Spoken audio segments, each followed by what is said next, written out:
نئے نظام نے آتے ہی اس کو ٹیک اوور کر لیا, اور ٹیک اوور جیسے کیا تو وہ سوسائٹی ختم ہو گئی, اس کے اپنے رولز اپنے کسٹم سے جو اس کی وجہ بنے ہیں.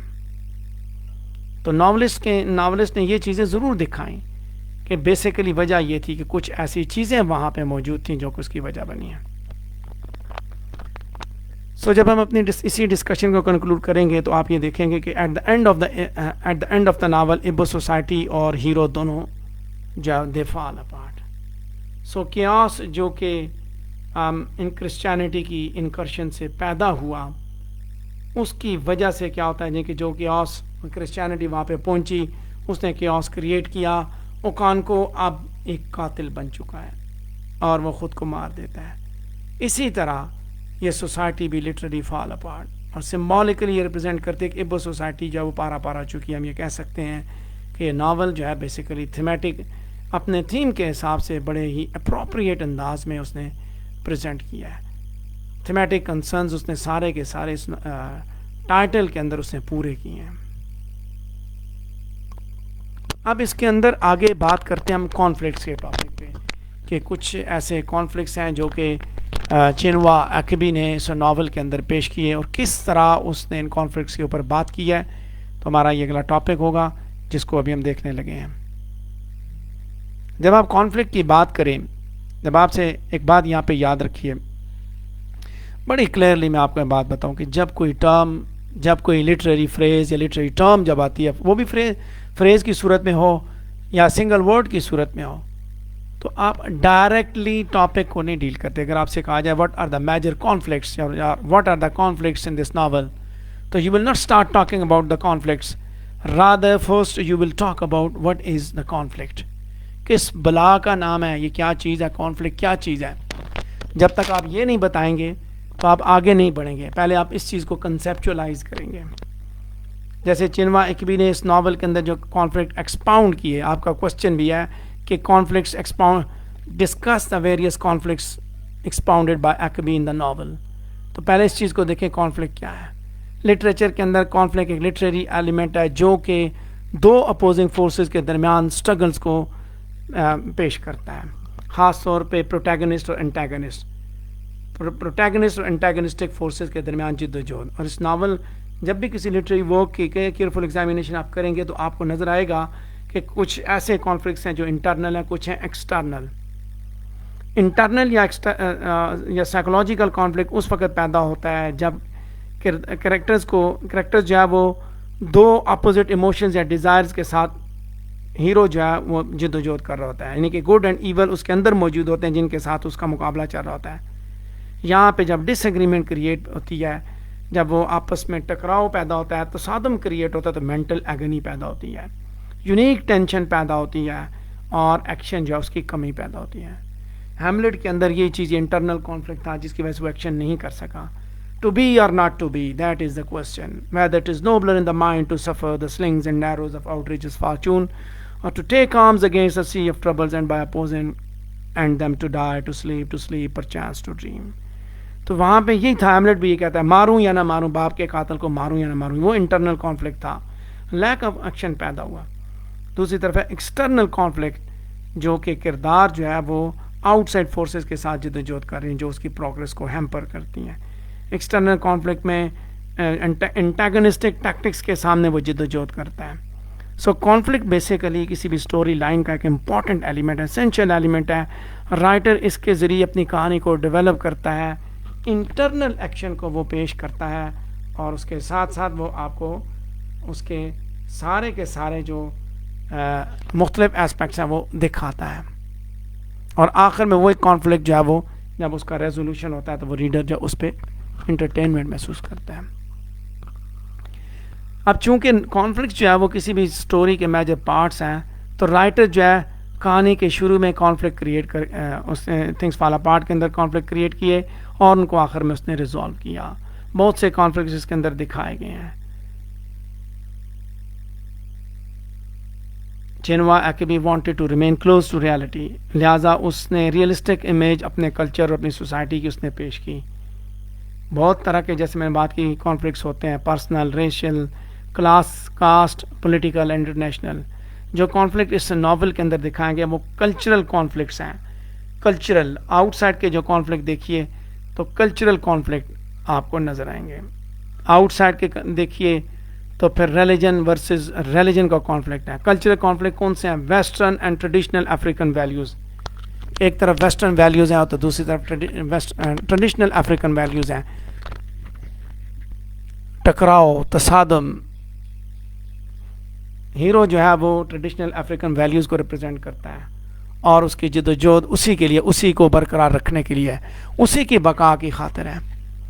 اور اس کے مقابلے میں دوسری طرف ویسٹرن کلچر آ چکا ہے جس کو ناول کے لیول پہ، تھیمیٹک لیول پہ، دونوں معاملات میں وہ ہیروز کو ایکسیپٹ کرنے کے لیے تیار نہیں ہے. اور اس تصادم میں، اس کانفلکٹ میں آ کے ہیرو کی جان ختم ہو جاتی ہے اور ویسٹرن کلچر ٹیک اوور کر لیتا ہے. اسی طرح ریلیجن ورسز ریلیجن، تو پولیتھیزم ورسز کرسچینٹی. ہیرو جب پولیتھیزم کو ریپرزینٹ کرتا تھا اس کا ٹکراؤ کرسچینٹی کے ساتھ تھا، کرسچین کلچر کے ساتھ تھا، کرسچینٹی کے ساتھ تھا، کرسچین ریلیجن کے ساتھ تھا. وہ اپنے مذہب کی بقا کی جد و جہد کر رہا تھا، کرسچینٹی اس کو ٹیک اوور کر رہی تھی. پھر انسان کا انر سول کے ساتھ ایک آدمی کا جو جھگڑا، انٹرنل کانفلکٹس، وہ بھی دکھائے گئے اس کے اندر.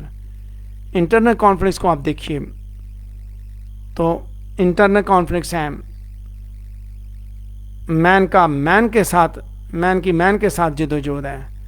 انٹرنل کانفلکٹ میں جیسے میں نے بات کی کہ مین کا انر سول کی صورت میں کیا ہے، ایک طرف انسان ہے، دوسری طرف اس کی جو ہے نا وہ اس کی وہ چائے ہے. انر سول کو چائے کی صورت میں ریپرزینٹ کیا جاتا ہے. انر گاڈ، جو ہر پرسنل گاڈ کی بات کی جائے، ان کا جو آپس میں جو جد و جہد ہے کہ وہ اس کے ساتھ کہیں سنکرونائز کرتا ہے، کہیں سنکرونائز نہیں کرتا، وہ اپنے حساب سے ایکشن کرتا ہے. سو یہ جو تصادم ہے مین کا انر سول کے ساتھ، اس کو بھی آپ اس میں دیکھ سکتے ہیں. اسی کے ساتھ ساتھ یہیں پہ نیو جنریشن کا اولڈ جنریشن کے ساتھ، اوکانکو کا اپنے بیٹے کے ساتھ، اور پرانے کلچر کا نئے کلچر کے ساتھ جو تصادم ہے وہ بھی اس ناول کے اندر دکھایا گیا. پھر انسان کا انسان کے ساتھ بھی ہے. کیسے کہ man is the worst enemy of humanity, survival of the strongest is the primary theme of this novel. انسان ہی ہیومینٹی کا سب سے بڑا دشمن ہے. ٹرائبس کے درمیان لڑائی، اس سے مین ورسز مین کی جو کانفلکٹ ہے وہ اس نے دکھایا. پھر کرسچن بھی مین تھا، ایبو کا بندہ بھی مین تھا، ایبو سوسائٹی بھی مین، انسان کے اندر بھی انسان تھے تو کرسچینٹی والے بھی انسان تھے. ان کا آپس کا ٹکراؤ، وہ تصادم بھی اس کے اندر دکھایا گیا. چھوٹے چھوٹے کانفلکٹس بھی ہیں. سن ورسز فادر، نوائے جو اپنے آپ کو ٹھیک سمجھتا ہے، اپنے باپ کو غلط سمجھتا ہے. پھر انسان کا ریلیجن کے ساتھ، اوبریکا جو ہے وہ he was uncomfortable with killing of twins. So بہت سے لوگوں نے کرسچینٹی کو ایکسیپٹ کیا، کچھ نے خوشی سے کیا، کچھ نے بوجھل دلوں کے ساتھ کیا. لیکن اس ناول کا جو پرومیننٹ کانفلکٹ ہے وہ ہے clash between the western and African traditional values. کہ ایک طرف ویسٹ تھا تو ایک طرف افریقہ تھا. وہ جو تصادم ہے، جو ٹکراؤ ہے، وہ اس نے چنوا ایکیبی نے اس کے اندر دکھایا. یہ مختلف کانفلکٹس ہیں. ناول اگر آپ نے پڑھا ہوا ہے، اس کی سمری آپ نے پڑھی ہوئی ہے، تو یہ سارے کانفلکٹس آپ دیکھ سکتے ہیں. یہ چیزیں آپ دیکھ سکتے ہیں، بڑی اچھی طرح آپ کو ان کے بارے میں آگاہی حاصل ہو جائے گی. تو یہاں پہ ہم اس لائیو ویڈیو براڈ کاسٹ کے پہلے سیشن کو سٹاپ کرتے ہیں، اور نماز کی بریک کے بعد انشاءاللہ ہم دوبارہ شروع کریں گے. 15 منٹس کی ہم بریک لیتے ہیں، اور انشاءاللہ ہم 6:10 پہ دوبارہ حاضر ہوں گے، اور ہم اس کے باقی حصے کو انشاءاللہ ہم ڈسکس کریں گے.